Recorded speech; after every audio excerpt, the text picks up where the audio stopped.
There are growing calls for urgent intervention to address the escalating school violence in the country. Schools have now become a haven for shooting, stabbing and bullying incidents, leaving pupils and teachers alike fearing for their lives. Well, one education specialist, Thobo Kathola, believes that these incidents are beginning to affect the performance of learners and indeed the teachers. Kathola joins me in studio now for an explanation of what he has been researching. Mr. Kathola, thank you very much for your time. You say there is an intricate relationship between the decline in academic performance and the escalating violence in schools.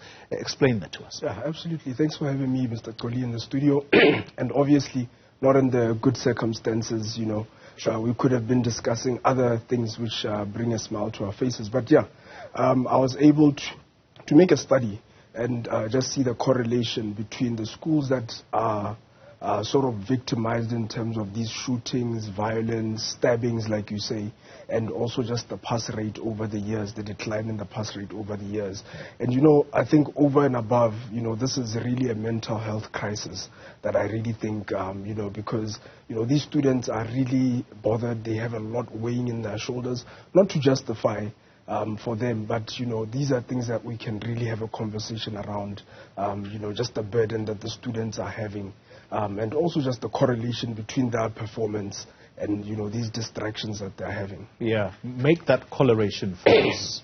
The violence that they are experiencing at schools and indeed the academic performance, what we see, the results at the end. I think just think of it in layman's terms, you know, imagine you are in a school and, you know, the school next door has a shooting and your friend has been killed or one of the students has been shot, or one of the stories I've been following, the UJ shootings and the East Rand shootings. Imagine you're a teacher at that school. You know, would you teach to the optimal level? As a student, would you concentrate to the optimal level? So that is just the common sense behind it. But you know, once we start looking at the academics in those areas, in those locations, we see that the pass rate generally has went up, but it's very subjective. It's really students which are in areas that you wouldn't even get into the school with a weapon. You wouldn't even get into school with a metal knife, just to say the least. So that is the correlation that I've really been seeing over the years. Even looking 10 years back, you know, looking at these pass rates 10 years back, 5 years back, post-COVID, you know, it's really shocking. It's really disheartening. You then talk about actionable measures that have got to be taken in order to curb this. And so let's start with what you are proposing, and that is community engagement programs. Yeah. These are, I would want to think, initiatives that are going to foster a conversation and perhaps a sense of collective responsibility among parents, teachers, and indeed the community at large. Explain that a little bit. The reason why also I bring that is once we're looking at the last story of the principal that got shot, apparently there were bullets that entered the school first. You know, following your stories this side, the bullets entered the school first and then later on. So I'm sure there have been some students who knew what would have taken place and it could have been prevented had there been an open dialogue within the ecosystem of the school itself, parents, teachers, head of departments, prefects, and then in the wider community. You know, what is it that we are tolerating? Are we tolerating weapons in our communities? And most of the time, I'm not saying all of the time, most of the time we do know who has the gun, who has the weapons within our communities. So these are things that having an open dialogue, sitting down with our students, having the students also being comfortable with reporting anonymously to their teachers. I believe some of these incidents could be prevented. Let me focus the attention a little bit on this element of the collaboration between the community, the school, and indeed the parents. Parental responsibility. I'd like to focus the attention there because if a child is going to bring a gun to school, that gun, in all probability, belongs to the family. Yeah, yeah. Why would a parent have been so careless to allow for his or her gun to be taken by the child, presumably from a safe at home, and taken to school? Yeah. What responsibility should that parent bear for negligence? Because that's what it is.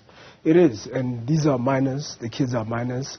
I read one of the stories also that the parent actually gave the gun to the student to defend themselves. So, some of these cases, they are very special, and, you tend to sit down, which is why I started the conversation by saying this is really a mental health crisis, that in the long run, there should be measures of, mental health that we really put in place. But even in the short run, Mr. Toli, if we can be searched for weapons when going to watch 90,000 people watching a soccer game, can't we do that for a school with less than 1,000 students?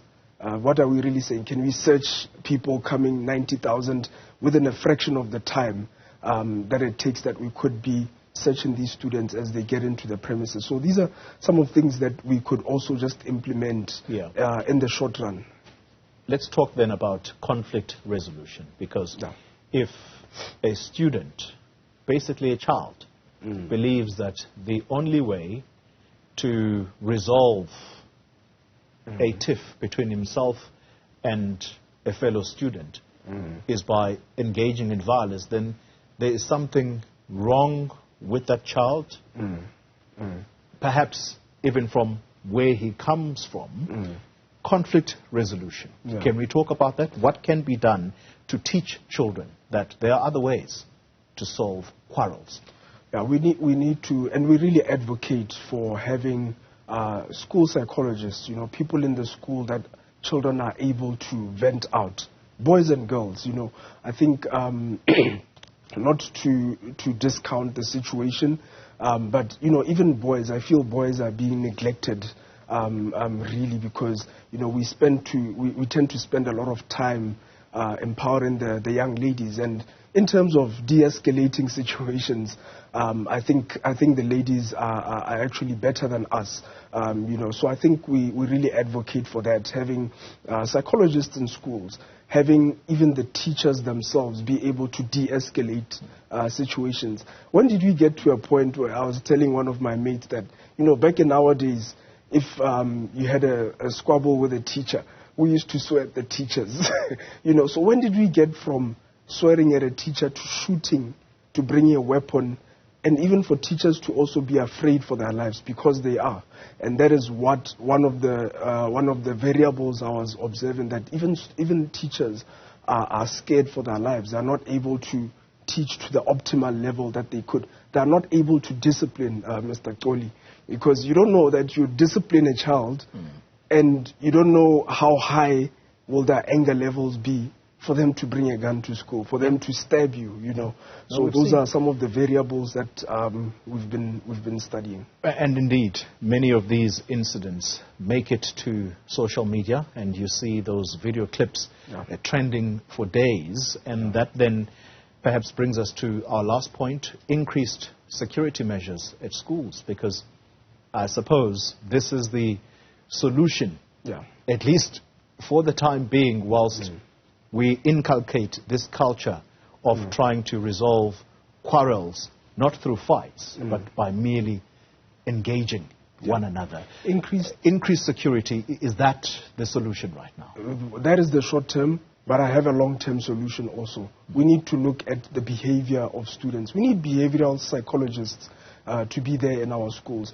We need people like ourselves who are big brothers and big sisters of schools. We've been deployed to a number of schools as tutors, come from a company called Lion Tutoring, would be deployed to a school. We know the students that are not behaving well. We know the students where the behavior is even almost borderline psychology problems, that it's not normal. We can't have a normal classroom setup with those students. They need another intervention, not to stigmatize them, but to help them better. So deploying people like ourselves, even sometimes we are deployed to students' homes as tutors.